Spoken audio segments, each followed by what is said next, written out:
Et dans la capsule d'aujourd'hui, je veux parler des synergies de mouvement. Ce qu'on va voir aujourd'hui, c'est au niveau du bras. Puis on va voir comment on peut travailler ça pour diminuer ces synergies-là. On dit non à notre cerveau, on dit c'est pas le mouvement qu'on veut, on lui apprend ce qu'on veut. Bonjour, bienvenue sur NeuroGym en ligne. J'espère que vous allez bien, j'espère que vous êtes en pleine forme. Pour ceux qui sont nouveaux parmi nous, bienvenue. Je vais prendre le temps de me présenter. Je m'appelle Cindy Gauthier, je suis physiothérapeute spécialisée en neurologie. Et sur la chaîne NeuroGym en ligne, on vous offre plein de vidéos pour faire des exercices, du conditionnement physique, des exercices de contrôle moteur, des exercices fonctionnels pour récupérer suite à une condition neurologique, mais également juste pour faire l'activité physique, prendre soin de soi. Et dans la capsule d'aujourd'hui, je veux parler des synergies de mouvement. En fait, des synergies de mouvement spastiques. Pour les gens vraiment qui ont une atteinte du système nerveux central, donc qui ont eu une atteinte soit au niveau du cerveau, ça peut être un AVC, ça peut être un traumatisme crânio-cérébral. Je suis vraiment désolée pour le bruit, il y a des gros travaux près de chez moi. Et ou la sclérose en plaques. Certaines personnes pourraient en avoir aussi avec une lésion médulaire. Ce qu'on va voir aujourd'hui, c'est au niveau du bras. Puis on va voir comment on peut travailler ça pour diminuer ces synergies-là. Donc, je vais vous expliquer différents trucs pour vraiment reprendre le contrôle. Et aujourd'hui, on va regarder comment travailler notre bras. Donc, comment reprendre le contrôle de notre bras quand on essaie de faire un mouvement, bien que notre bras ne va pas du tout dans la bonne direction. Je suis sûre que ça vous est déjà arrivé. Ça peut être très frustrant par moment aussi, hein? Mais je vais vous montrer des trucs pour reprendre le contrôle. Mais avant de commencer, je vous invite à faire un pouce sur la vidéo, à faire un j'aime. Je vous invite notamment à vous abonner à notre chaîne YouTube en cliquant sur le bouton s'abonner. Faites partie de notre belle communauté. Vous pouvez échanger avec les autres, vous pouvez nous écrire des questions, des commentaires. Et en plus, ça aide les personnes à nous trouver et à elles aussi pouvoir faire des exercices et entreprendre d'améliorer certains objectifs de leur vie. Donc, merci pour ça. Merci de vous abonner. Donc, on se retrouve dans un instant.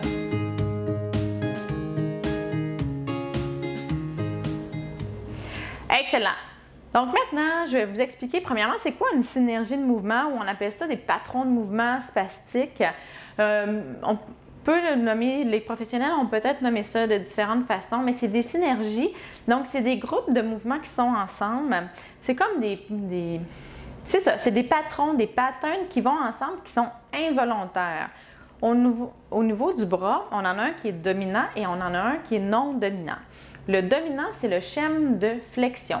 Donc, les doigts vont se refermer, le poignet va se plier, le coude va se plier, on va être en rotation interne et en adduction comme ça.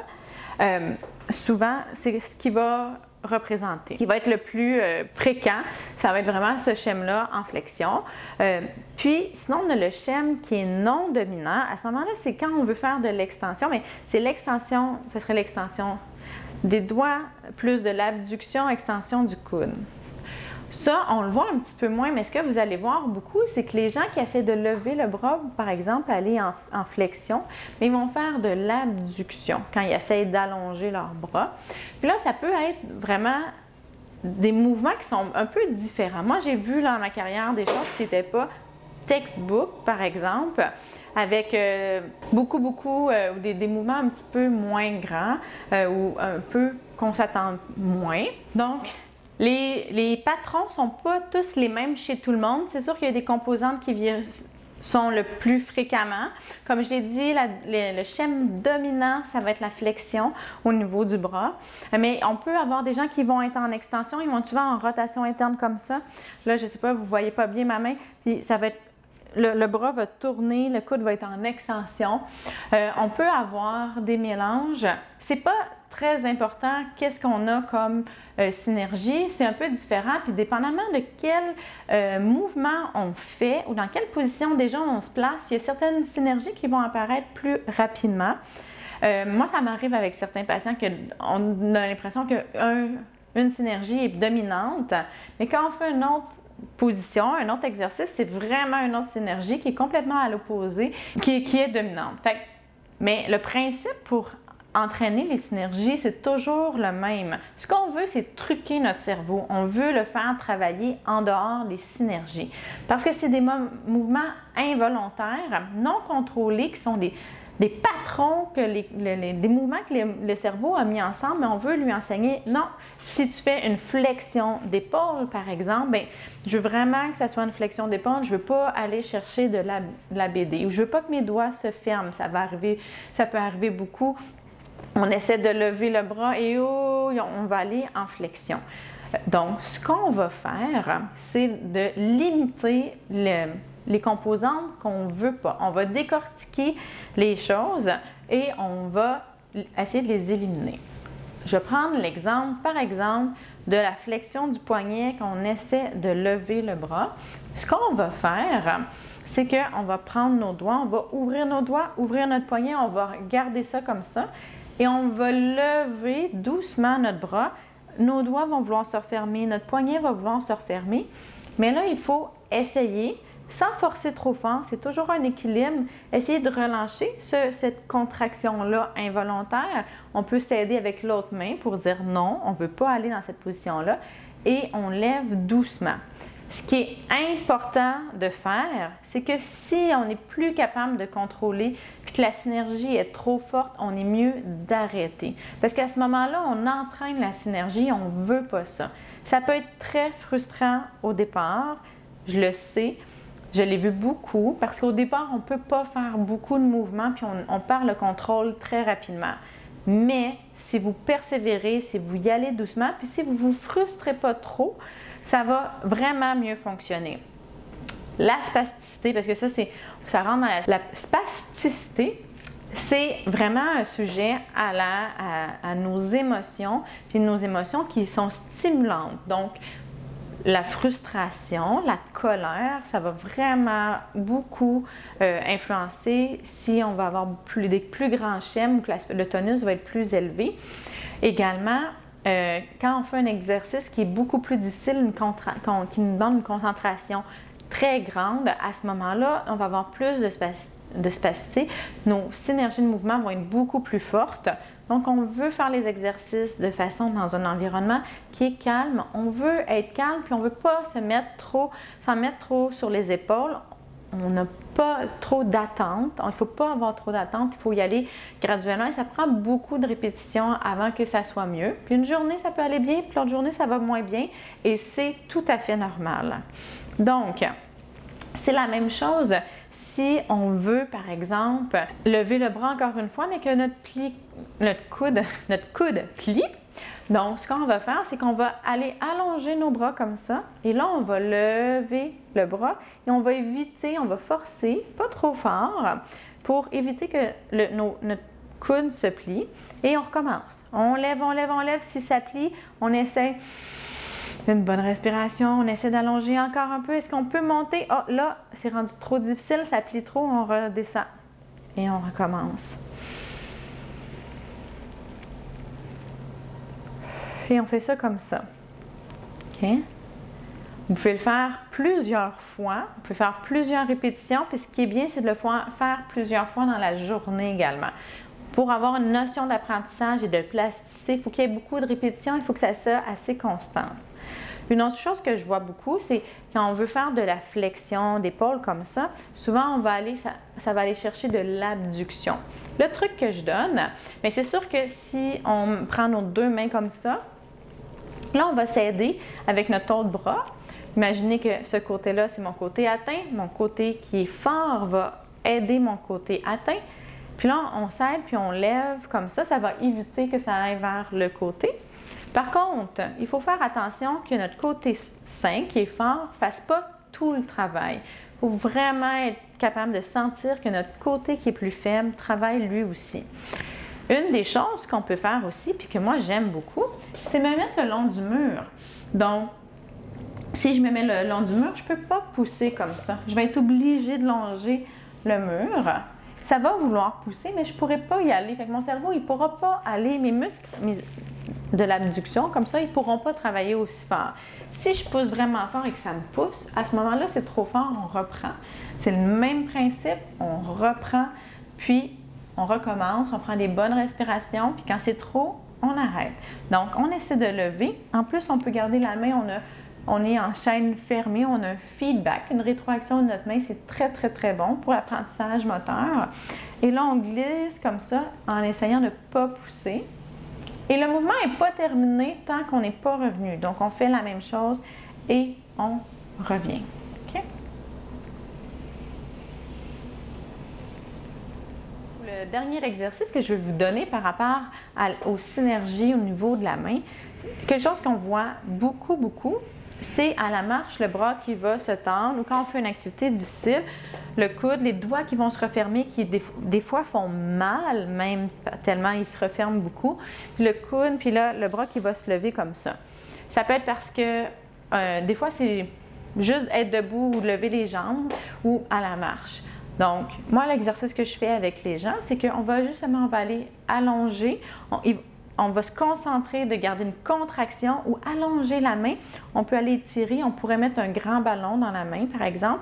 On ne veut pas mettre quelque chose qui va trop stimuler la paume, mais on met quelque chose qui va ouvrir les doigts le plus possible, qui va garder les doigts ouverts. Et là, on peut faire des grands pas sur place pour être capable de mieux se concentrer. Si c'est trop difficile, en fait, on va commencer à la base. On va garder notre bras allongé, comme l'autre côté. Quand on marche, on garde nos bras allongés. On va garder notre bras allongé et on va faire des transferts de poids, comme ça. Puis là, on en fait jusqu'à temps que ça soit facile. Si notre bras est plié, on renvoie la commande motrice et on renvoie, puis on allonge comme ça. Un truc, c'est de le faire devant le miroir pour voir si vous ne sentez pas bien votre bras.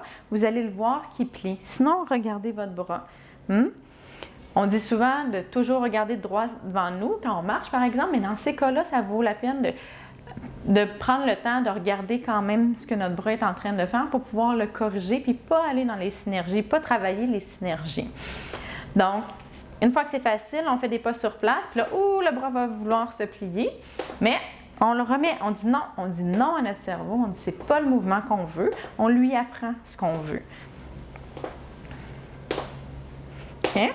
Puis une fois que c'est facile, puis qu'on est capable de se concentrer sur autre chose et de garder le bras allongé, bien là, on va aller à la marche et on va s'assurer que notre bras reste allongé. Si on n'a pas de problématique d'épaule, de subluxation d'épaule, puis que notre tonus à l'épaule est bon, on peut ajouter parfois un petit poids dans la main ou au poignet qui va favoriser une extension, qui va éviter, qui va rendre la flexion plus difficile. Ça, c'est vraiment une décision à prendre parfois avec votre thérapeute pour être sûr de ne pas blesser votre épaule parce que dans beaucoup de cas d'AVC, par exemple, l'épaule va être moins stable, il va avoir un tonus diminué de la coiffe des rotateurs, donc il peut avoir une subluxation ou une luxation carrément. Donc, à ce moment-là, mieux vaut attendre d'avoir parlé à un professionnel de la santé avant de rajouter un poids, mais vous pouvez tout à fait travailler volontairement votre extension de coude. Ça peut être même quelqu'un qui vous tienne, donc qui tient votre bras si vous n'êtes pas capable de le faire, puis qui empêche que ça plie comme ça. Une dernière chose, on ne veut pas trop pousser, on ne veut pas se faire mal. Si quelqu'un vous tient ou si vous vous tenez, puis que la contraction est très forte, on ne force pas trop contre. Comme je l'ai dit, mieux vaut arrêter. Parce que premièrement, on entraîne la synergie qu'on ne veut pas et il y a des risques de blessure. Donc, on ne veut pas ça. Ça devrait être quand même facile. On devrait donner une force qui est modérée, à même voire faible, pour être capable de contrer la synergie du mouvement. Si on donne une force qui est plus grande, à ce moment-là, l'exercice est trop difficile. On fait ça plus doucement, on va moins loin, on se calme, on prend des bonnes respirations et on recommence. Puis s'il faut recommencer le lendemain, on recommence le lendemain. Il n'y a absolument aucun problème. Donc voilà, j'espère que vous avez aimé la vidéo, j'espère que vous avez aimé les explications. Je vous ai donné quelques exemples d'exercices, mais comme la spasticité, puis les choses, les synergies, puis les mouvements qui pourraient vous déplaire sont différents d'une personne à l'autre, vous pouvez vraiment adapter. C'est l'objectif de vous donner plus des trucs qu'un exercice précis. Donc, l'exercice, c'est d'éliminer, empêcher un des mouvements qui apparaît dans notre synergie pendant qu'on fait un autre mouvement, qu'on isole un mouvement. Et on pratique ça à répétition. Puis on peut interchanger, hein? Si il y en a plusieurs, bien on en fait un, on en fait un autre, puis après ça, on peut même essayer de combiner puis essayer d'isoler ou d'éliminer deux mouvements synergiques, puis faire un troisième mouvement, par exemple. Donc, si vous avez aimé la vidéo, je vous invite à faire un pouce sur la vidéo, à faire un j'aime. Je vous invite bien sûr à vous abonner à notre chaîne YouTube NeuroGym en ligne en cliquant sur le bouton s'abonner. Donc, veuillez nous envoyer vos commentaires, vos suggestions. Donc, on essaie de faire des vidéos vraiment pour répondre à tous vos besoins. Puis, bien, ceux qui font partie de notre belle communauté, je vous dis un grand merci. Je vous dis un grand merci aussi pour les beaux messages que vous nous envoyez. Ça fait vraiment, vraiment plaisir. Ça nous donne la motivation de continuer puis de faire tout ça. Donc, on est vraiment contente, Rana, Francine et moi, que nos vidéos vous aident. C'est l'objectif. Donc, voilà. Sur ce, je vous souhaite une excellente journée et j'ai hâte de vous voir dans une prochaine vidéo. À bientôt!